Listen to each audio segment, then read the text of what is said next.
Oh man, you gotta clean the screen. What's going on?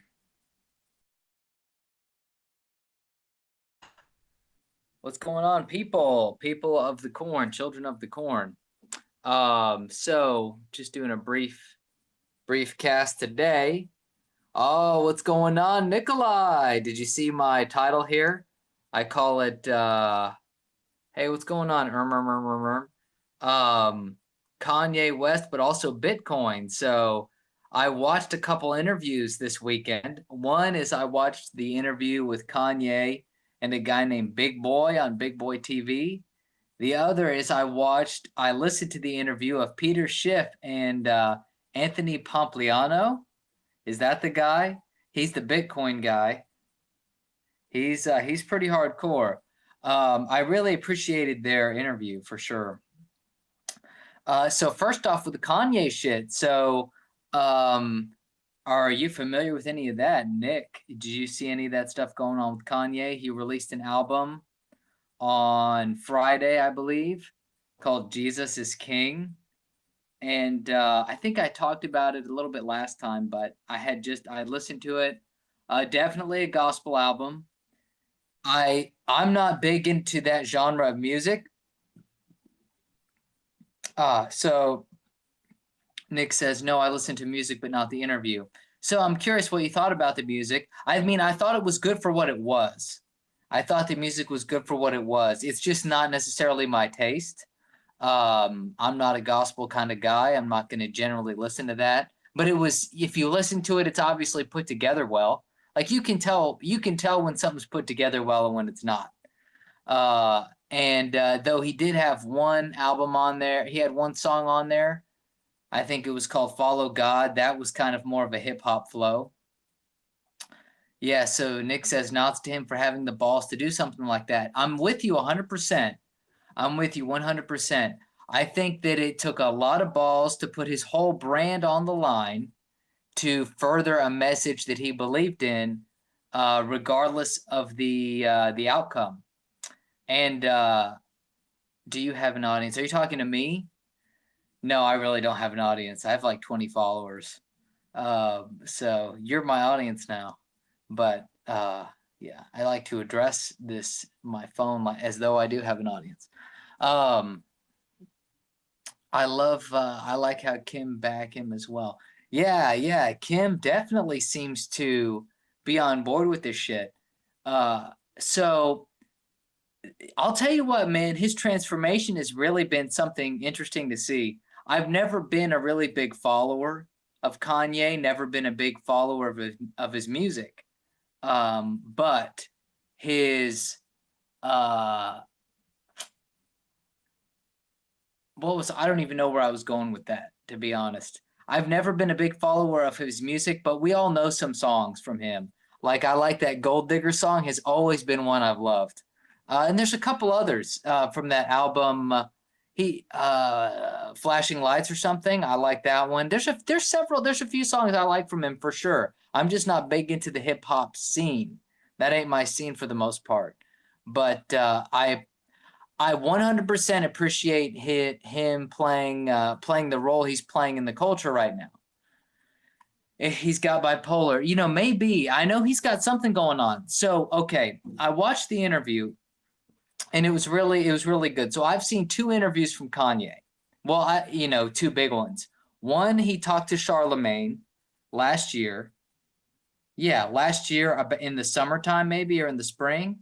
And then there was this other interview I just saw with him and Big Boy. And they were so very different, Kanye in a very different place in both times. Charlemagne interview with him about a year and a half ago. People were really upset that he came out in favor of Trump. And he had his breakdown. He came out and was supporting Trump and all that stuff, wearing his MAGA hat. That was the time he had the interview with Charlemagne.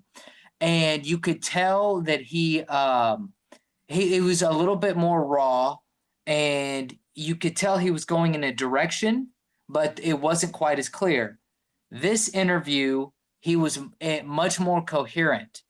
Everything was more, not everything, but a lot of his thoughts were more embedded into an overall kind of, not, I wouldn't say philosophy, but an overall direction. Like he seemed to have a better understanding of where he was the last year, 2 years, and where he's going now.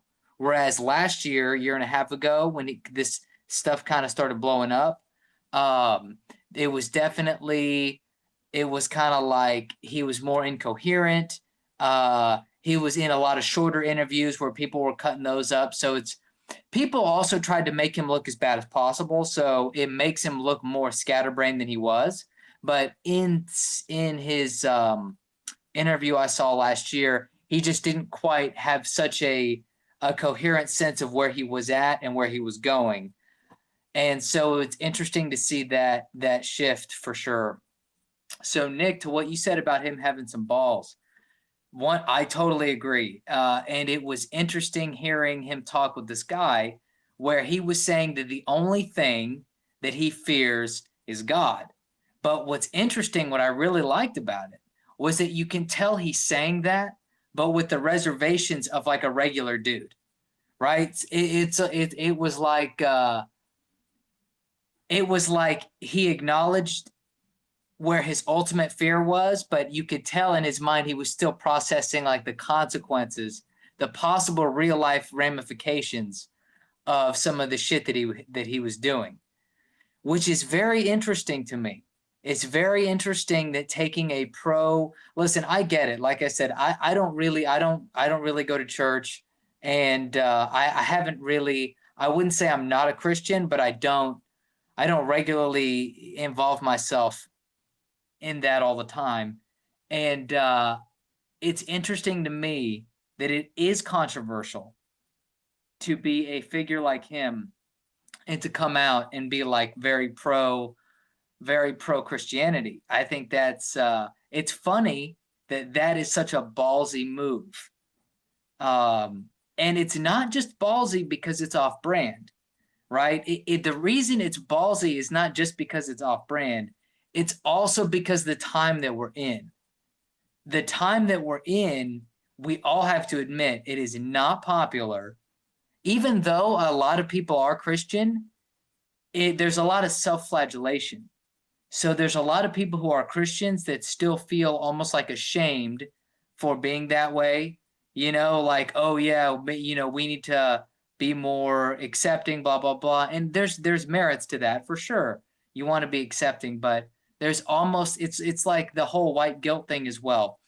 Because Christians have been the majority, because white people have been the majority, it's like there's a majority self-flagellation thing going on, where if you've been in the majority group, then people feel guilty about being in the majority group.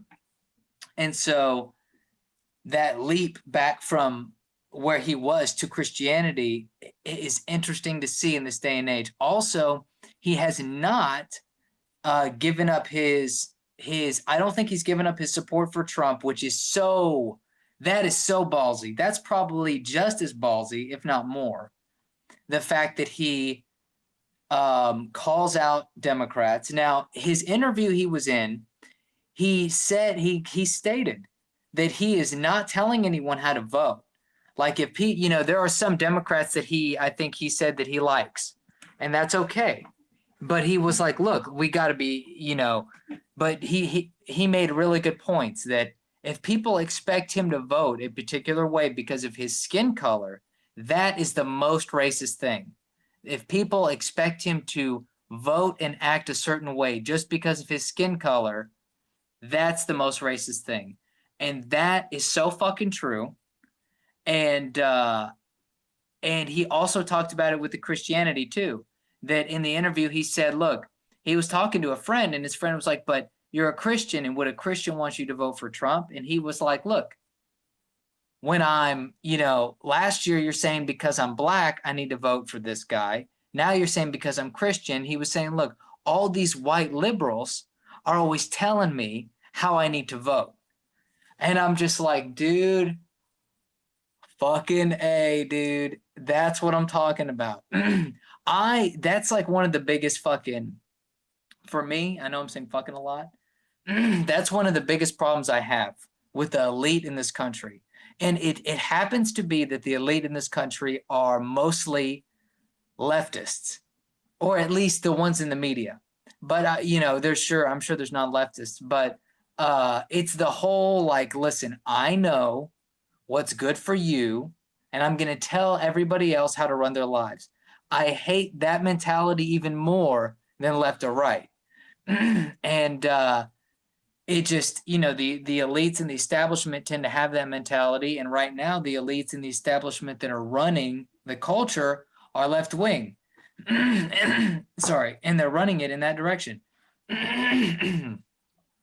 So, yeah, man, it was a really good interview. He talked about that. And let me see what else. I took a couple notes here because I had to make a podcast on it earlier. Oh my gosh, my computer's going nuts.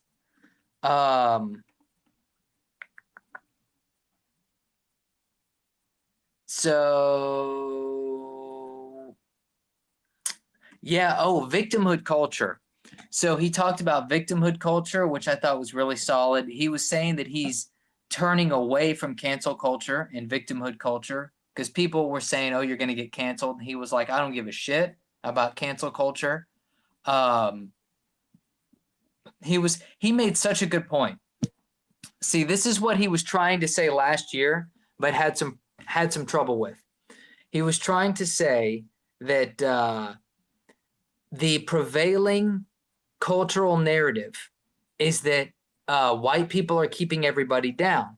And with black people, he was saying this is what they tell them. Like, look, basically he's saying is that too many people are trying to blame white people for their problems instead of learning how to get ahead in the society. And it's very possible. It's very accessible. And so he was talking about, for instance, that like in rap and hip hop, people glorify things like crime and theft and stuff like that.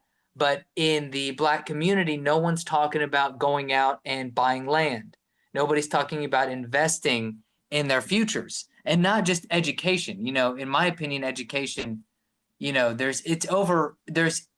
put too much emphasis on education. Some education I think is important. Like you need to know how to read and shit. But, you don't need to know like a lot of the shit that you learn in grade school. But regardless, he was saying that nobody learns shit like how you should buy land and invest and start a business, stuff like that. So, and there's a movement called the Hotep movement. I know Nick, you follow the Hoteps, or you follow Hotep Jesus, I think. Him, and there's a couple other guys. I think there's a lot of people, but it's about black empowerment, but it's not the 1960s kind of black empowerment. It's different. It's more like, it's all about like entrepreneurship, to be honest. It's about looking at history truthfully and honestly, but also looking at the current situation and being like, look, there's a lot of opportunities people have that people aren't taking advantage of. Like there's a lot of motherfuckers who can change their lives but aren't doing it. And so the Hotep movement is about that. It's about education, in like money, finance, culture, to like help people move in a positive direction, not just fight negatively. So I'm really into that shit. And that was part of what Kanye talked about. He didn't say Hoteps, but it was along the same line.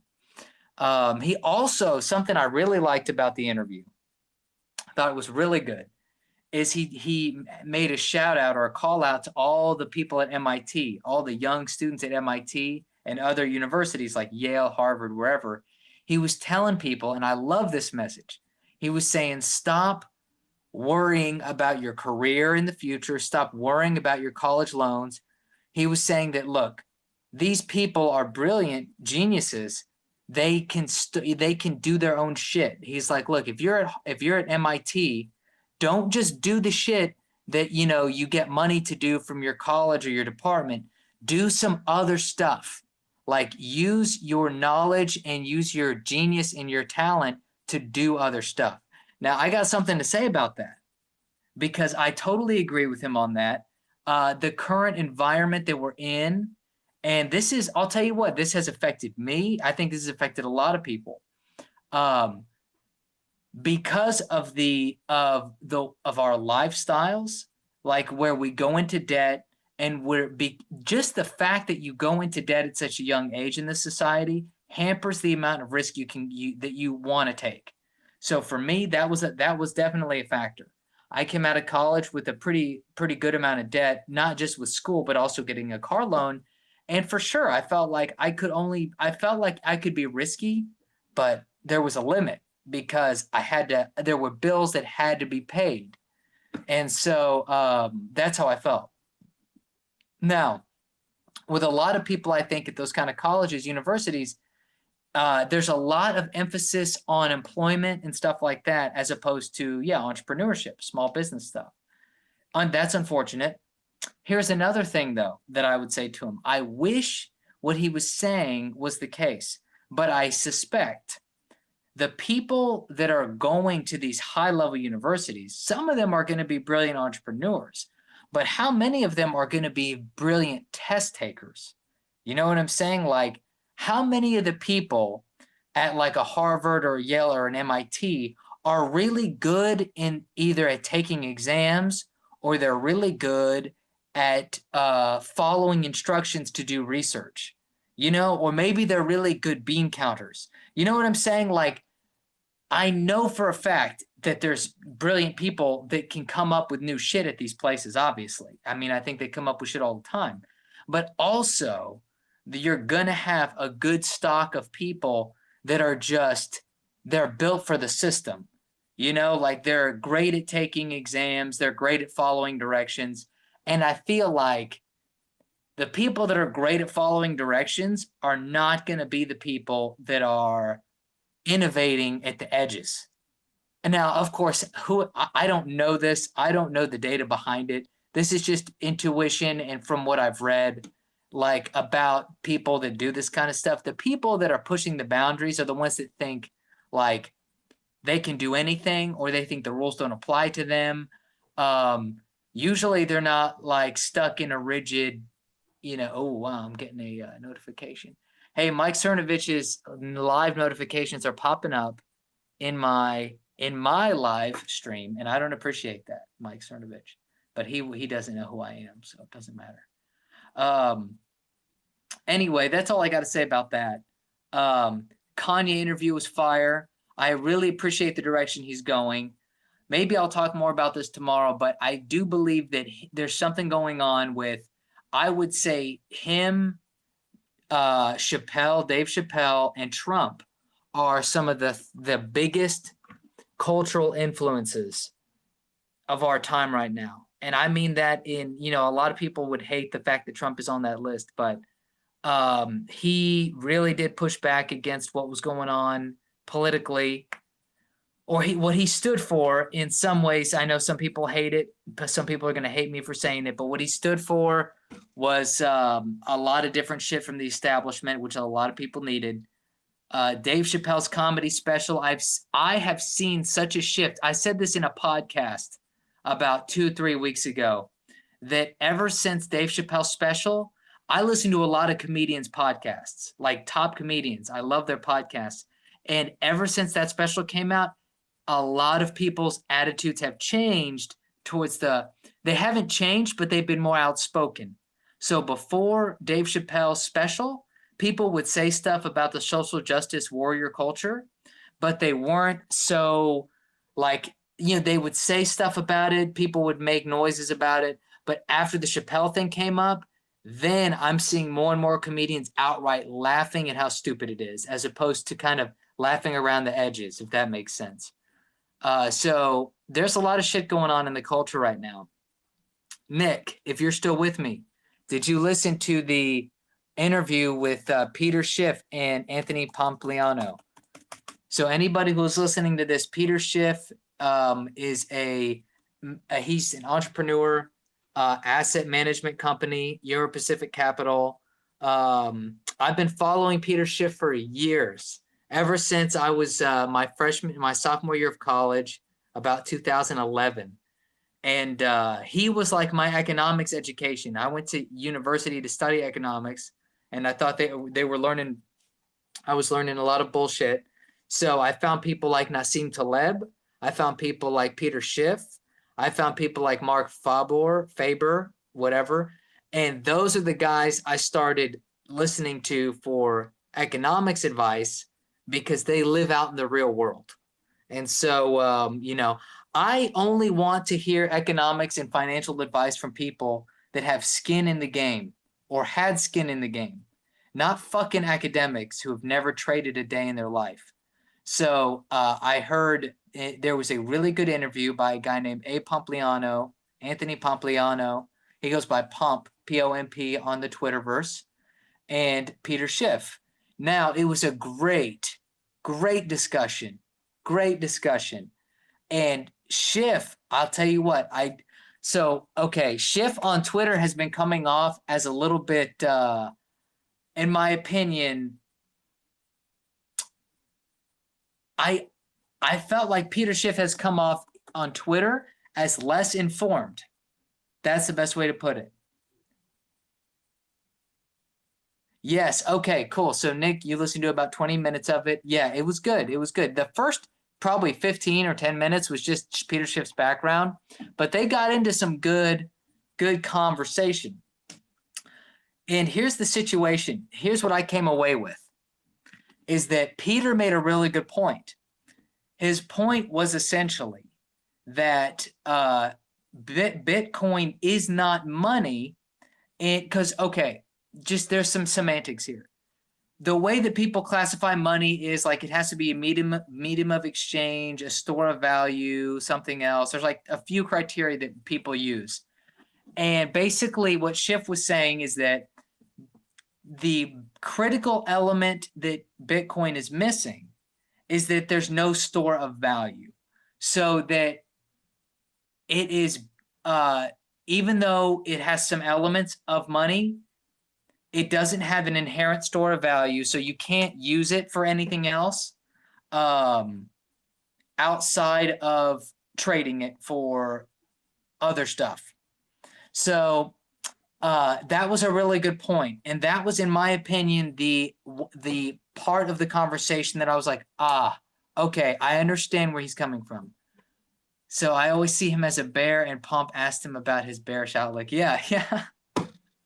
Yeah. Okay. So I'm with you. On Twitter, especially, he comes off as, like I said, Peter Schiff comes off on Twitter as if he knows less than he does, because he's got things that are going on in his head and he just only puts out his bearish case.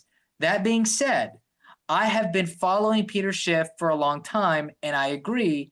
Peter Schiff has been calling for a market crash since 2013, 2012. That's a long time. So eventually he's going to be right. You know what I'm saying?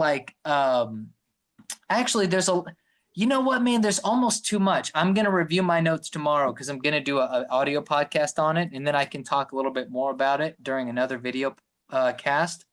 But Peter Schiff has some really solid reasoning. Really solid reasoning.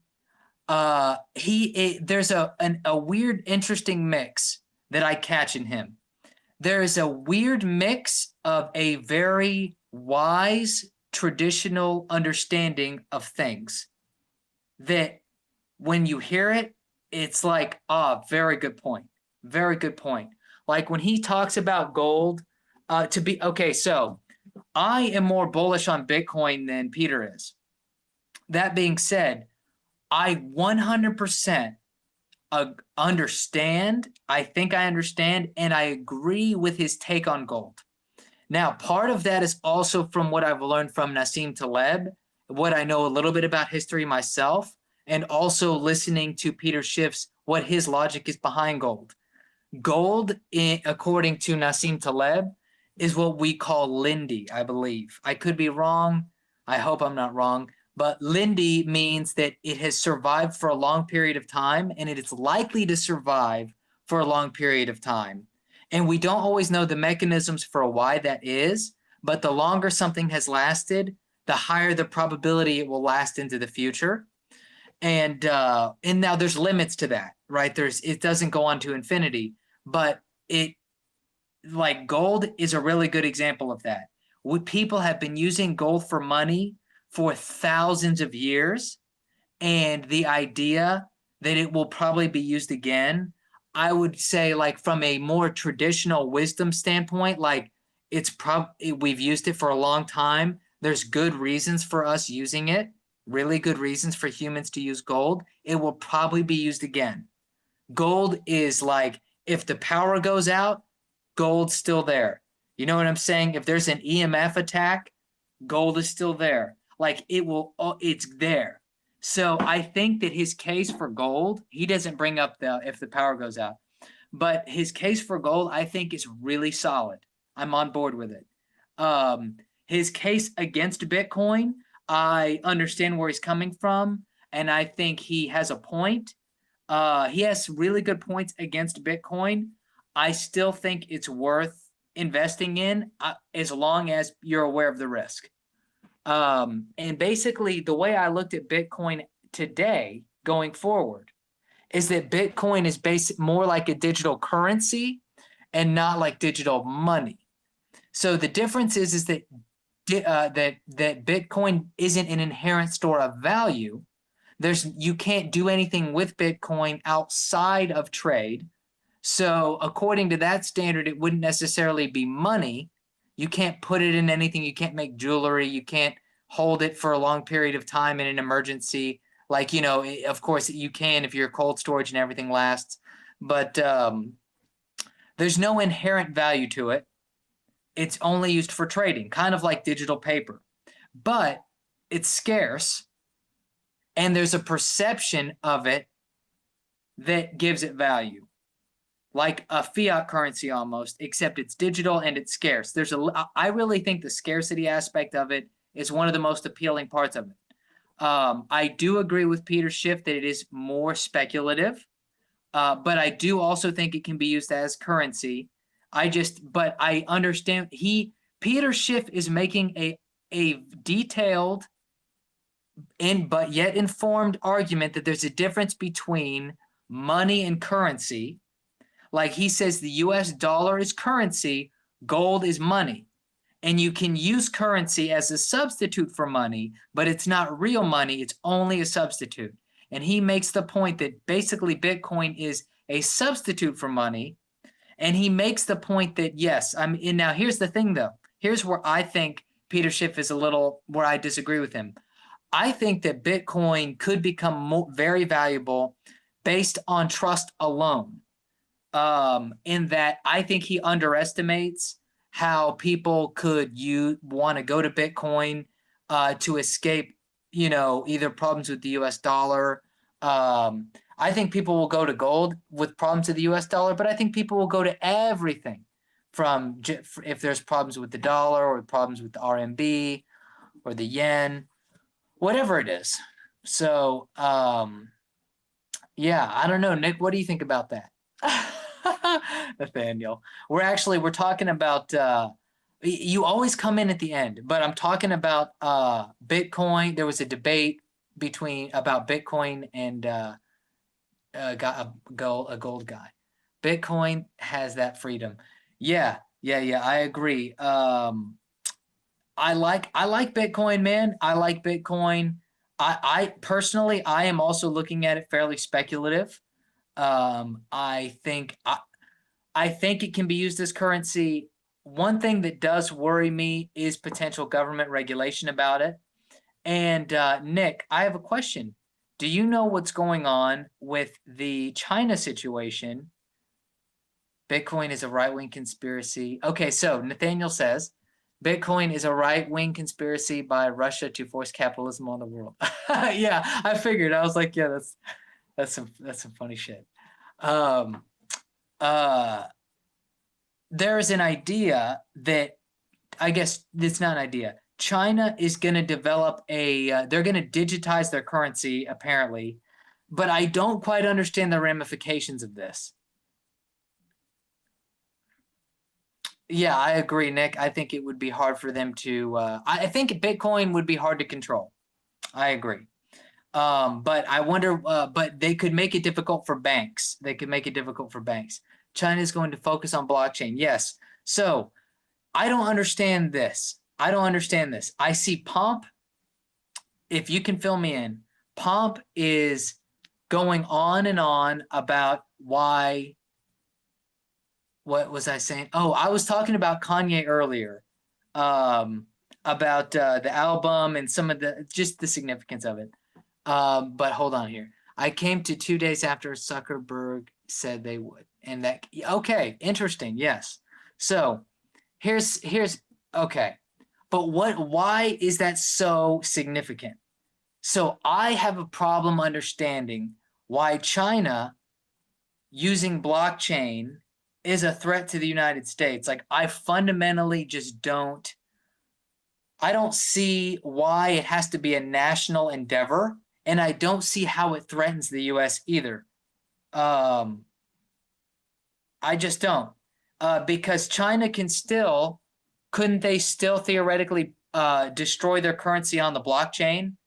Like, couldn't they just throw out unlimited supply of RMB on the blockchain and still destroy their currency? We could do the same thing. But why? See, that's what everyone is saying. Okay, I don't get this, Nick. Now, maybe we can't explain it here, but I don't understand why we have to be first in this. Okay, right. I get that, but I get the moon thing. Wait, so are you saying that there's no inherent value in it? Because is there inherent value in us going to the moon, or was it just for show? Right? Um, no one has explained anywhere I can find, just where I can find, but I haven't been able to find it yet, but I'm sure there's a good reason. What happens if China as a state actor works on the blockchain as opposed to individuals and companies in the US working on the blockchain, right? Like Peter Schiff made a good point. Okay, so Jim Josh says, "What's up, dude? My preferred pronoun is Trump 2020 landslide." If you should refer to me as you, Big O. Okay, that's pretty fucking funny. That's pretty fucking funny. Um, we were just talking about Bitcoin and China developing their own blockchain, and I don't know why it's a threat to the United States. I'll tell you what, I have a theory, Nick. Yes, I agree. So Jim Josh says China needs to be stopped. I agree.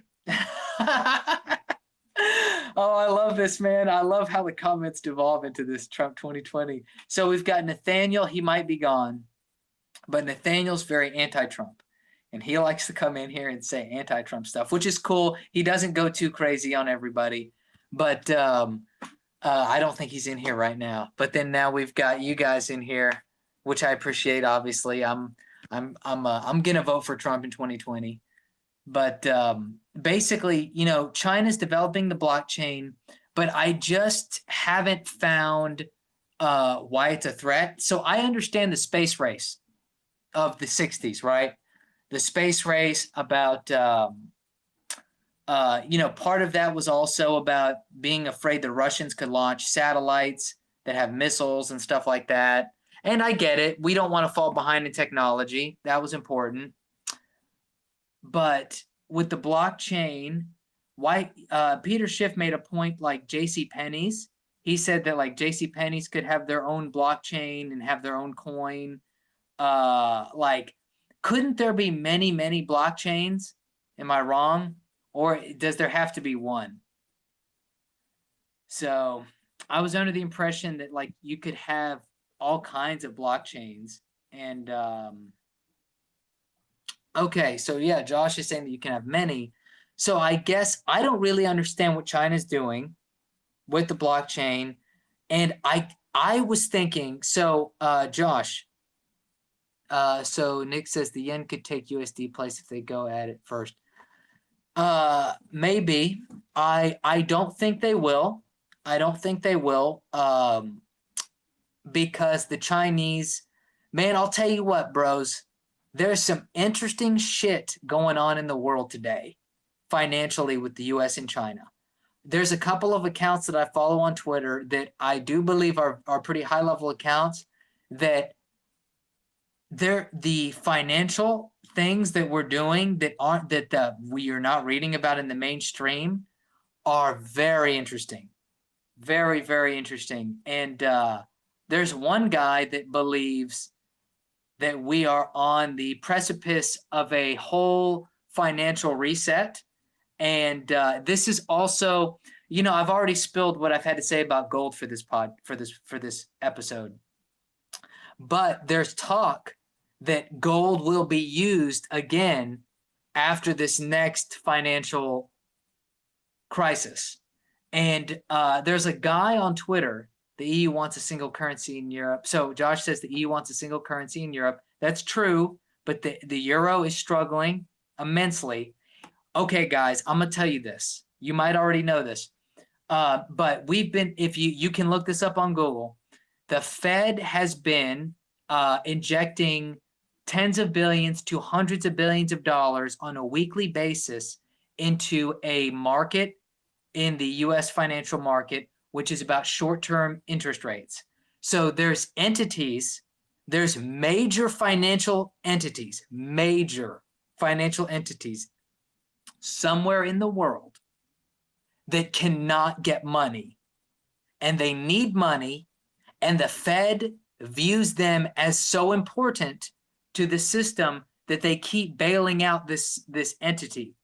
And every time they do it, it's like hundreds of billions of dollars. Now, this is a fairly new thing. This started in September.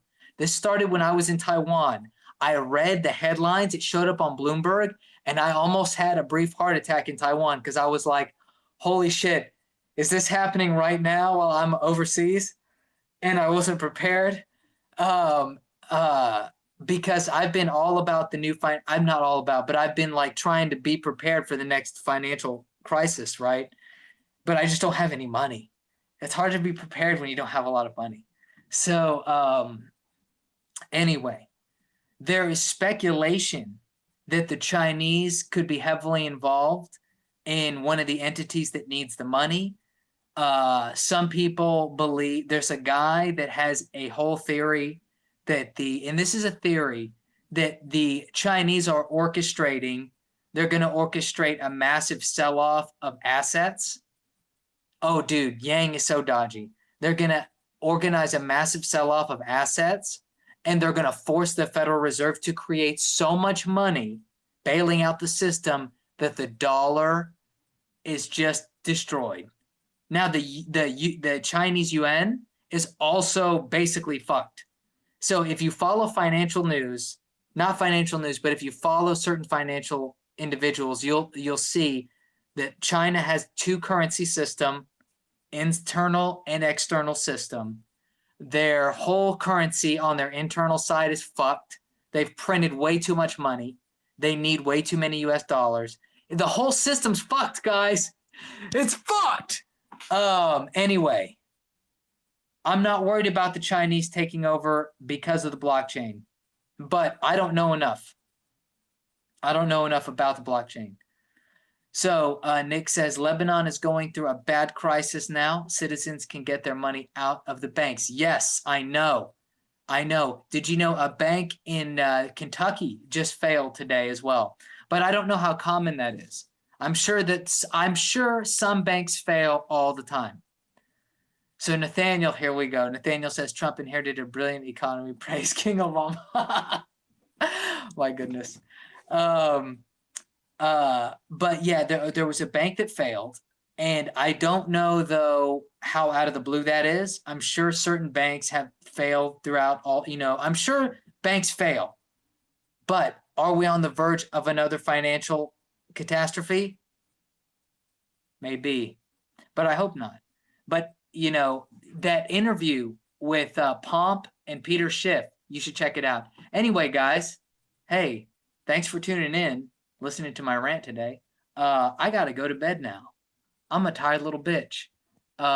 Tune in tomorrow, and if you come in a little earlier, we can hit up some of the shit about the politics, I know Nathaniel's always rip roaring. Josh, you're always rip roaring. Nick, you're always chill as fuck. So, yeah. I'll see you guys next time. Thanks for tuning in. If I can get out of this motherfucking thing.